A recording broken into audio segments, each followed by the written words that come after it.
Hello, my name is Justin Lake from Think Numbers, and today I'm going to be talking about some profitability ratios.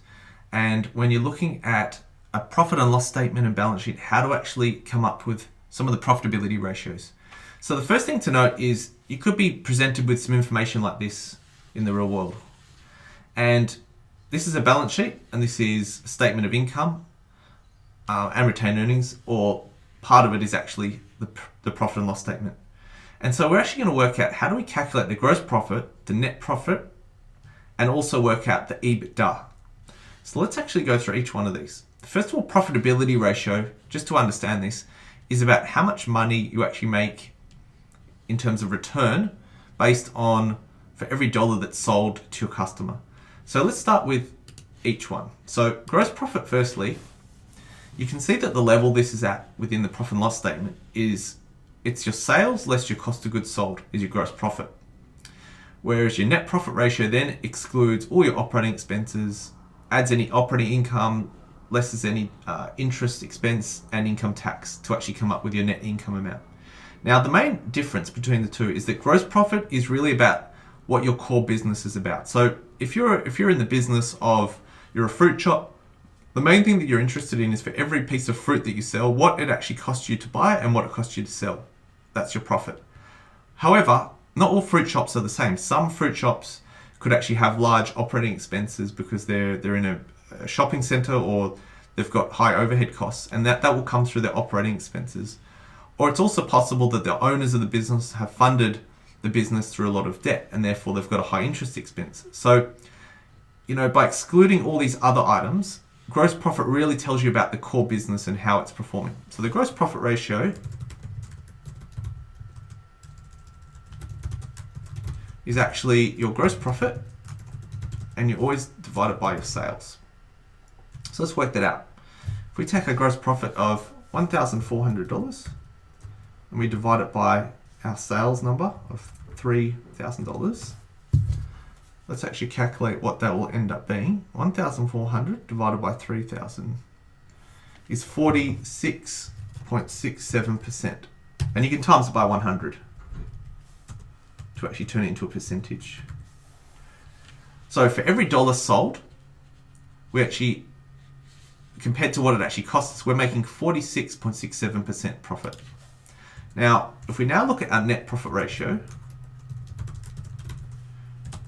the main difference is you just got to take the net profit as the first figure divided by your sales. And so net profit is the same as your net income. So net profit divided by your sales. If we take our net profit figure now of 200 divided by our sales of 3,000, we actually work that out, and you'll see that the amount is actually only 6.6. If we times it by 100 as well, times by 100, 6.67%. So significantly less.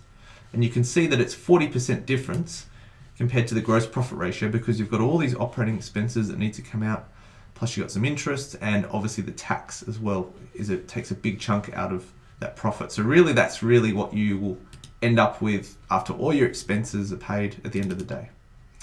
Now, EBITDA,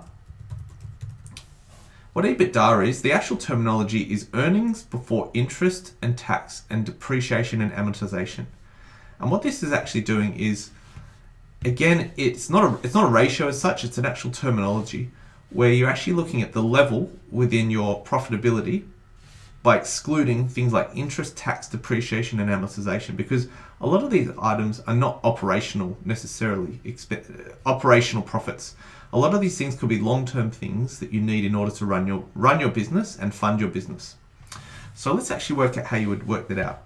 So you actually could work down to your gross profit level, and then if you took your operating expenses out and then added your operating income, I believe you'd be at that point. So if we said a gross profit of 1,400, we're going to take off our operating expenses of 970, and I believe if we actually work that out, that's actually 430. So it's already got that here of operating income of 430.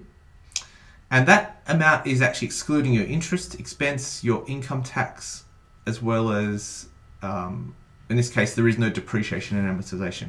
Now, another way you can actually work this out is to work backwards. So what you can actually do is you can actually start from your net income level. So you can actually start with 200. And what you can end up doing is add back your income tax of 200. And you can also then add back the actual expense. So instead of taking off, you're actually working backwards. So add back now 30, which is actually the interest expense. And you can see that also comes to $430. And so there's two different ways to do it, as you can see. The main point is to actually exclude the interest, tax, and depreciation amortization.